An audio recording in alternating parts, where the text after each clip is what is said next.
नमस्कार। बिज तक पर बिज अड्डा में आपका स्वागत है। सब तरफ ब्याज दरें नीचे जा रही हैं। शिकायत रोज के रोज आप सुन रहे हैं। बैंक की एफडी देख लीजिए और पीएफ देख लीजिए, जहां देखिए वहां रेट कम हो रहा है। और सेविंग्स बैंक का तो कहना क्या है। ऐसे में अगर कोई आपसे कहे कि आपको 12% से ऊपर ब्याज मिल सकता है तो कैसा लगेगा। जी हाँ, फार्मा और हेल्थ केयर कारोबार में लगी देश की एक जानी मानी कंपनी वॉकहार्ट लिमिटेड बाजार से पैसा उठाने निकली है और वो अपने नॉन कन्वर्टेबल डिबेंचर यानी ऋण पत्रों पर ऐसा ही ब्याज दे रही है। कंपनी को कुल 150 करोड़ रुपए चाहिए और इसके लिए वो 1-1 लाख रुपए के 15,000 ऐसे एनसीडी जारी करेगी। इन पर 12.25% के रेट से ब्याज मिलना है, जो हर तिमाही चुकाया जाएगा। ब्याज की पहली किस्त 15 सितंबर को मिलेगी और मूल रकम की वापसी 15 जून 2023 से 3 छमाही किस्तों में होगी, यानी 24 से 36 महीने के बीच। ये डिबेंचर बाजार में लिस्ट नहीं होंगे, लेकिन ये सिक्योर्ड हैं, यानी कंपनी इस कर्ज के सामने जमानत के तौर पर इससे दुगने दाम की संपत्ति रख रही है। वोकहार्ट एक फार्मा और बायोटेक्नोलॉजी कंपनी है। हालांकि इसी नाम से अस्पताल भी चलते हैं, लेकिन वो कारोबार इससे अलग हो चुका है। 12.25% के रेट से ब्याज मिलेगा, लेकिन अगर आप पूरा गणित जोड़ें तो 36 महीने में मूल पैसे पर मैच्योरिटी तक का रिटर्न लगभग 12.25% के रेट से बनता है। एनुअल रेट 12.25 का आ जाएगा। अब ये तो बताने की बात है नहीं कि ऊंचे ब्याज का मतलब या ऊंची कमाई का मतलब ज़्यादा जोखिम भी होता है। इस बॉन्ड इशू को BBB- रेटिंग मिली है, जिसे स्टेबल कहा जाता है, लेकिन ये स्टेबल रेटिंग अच्छी नहीं मानी जाएगी। लेकिन एक अच्छी बात यह है कि कंपनी कम से कम 1 लाख रुपए का ही डिबेंचर जारी करेगी, यानी 1000 रुपए का, 100 रुपए के, ऐसे फेस वैल्यू के 10 रुपए इस फेस वैल्यू पे डिबेंचर जारी नहीं हो रहे हैं।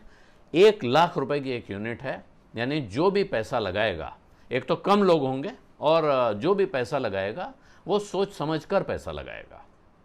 अब सवाल यह है, इतने ऊंचे ब्याज पर पैसा उठाने का मतलब क्या है। खासकर चिंता की बात यह भी है कि यही कंपनी कुछ समय पहले सीडीआर यानी कॉर्पोरेट डेट रीस्ट्रक्चरिंग से भी गुजरी है। यानी इस पर कर्ज का बोझ बढ़ गया था और इसे अपने लेनदारों के साथ, बैंकरों के साथ समझौता करके अपने कर्ज को रीस्ट्रक्चर कराना पड़ा, यानी उसकी शर्तों में फेरबदल हुआ। हो सकता है ब्याज बढ़ा हो, उसकी मियाद बढ़ाई गई हो कि भाई इस वक्त चुका नहीं सकते हैं, कुछ आप हमारे साथ हमें रियायत दीजिए तो हम चुकाने की कोशिश करेंगे।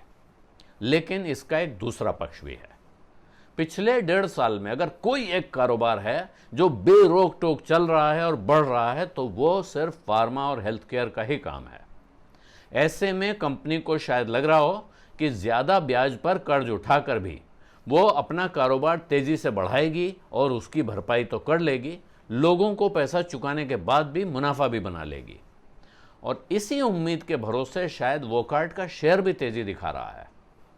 अप्रैल में इस एनसीडी इशू की चर्चा आई थी, तब से अब तक इस शेयर में करीब 225 रुपए का उछाल आ चुका है और आज यानी लगभग 650 के आसपास, 640 रुपए के आसपास भी बाजार के कुछ खिलाड़ी इसमें पैसा लगाने की राय दे रहे हैं। मैं आपको वो राय तो नहीं दे सकता हूं, लेकिन अगर आपकी दिलचस्पी इस डिबेंचर में या इस शेयर में जाग रही है तो फिर मैं आपको इतना कह सकता हूं कि आप अपने भरोसेमंद इन्वेस्टमेंट एडवाइजर से बात कर लें और पूछें कि भाई इस डिबेंचर में या इस शेयर में अपने को पैसा लगाना है कि नहीं लगाना है। और वो जाहिर है तब होगा जब आपके पास पैसा होगा। मैं एक बात कहना चाहूँगा ज़रूर कि ये जो माहौल है, ये जो समय है, इसमें अपने पैसे का बहुत ख्याल रखिए, फिजूल खर्ची से बचिए और इधर उधर कहीं ऊंचे ब्याज के लालच में पैसा लगाने की गलती न करें। सावधान रहिए। जितना ख्याल अपने सेहत का रखना है उतना ही ख्याल अपने पैसे का भी रखना है। और मास्क पहनना, लोगों से दूरी बना के रखना और अपनी बारी आने पर वैक्सीन लगवाना भी ना भूलें। धन्यवाद। नमस्कार।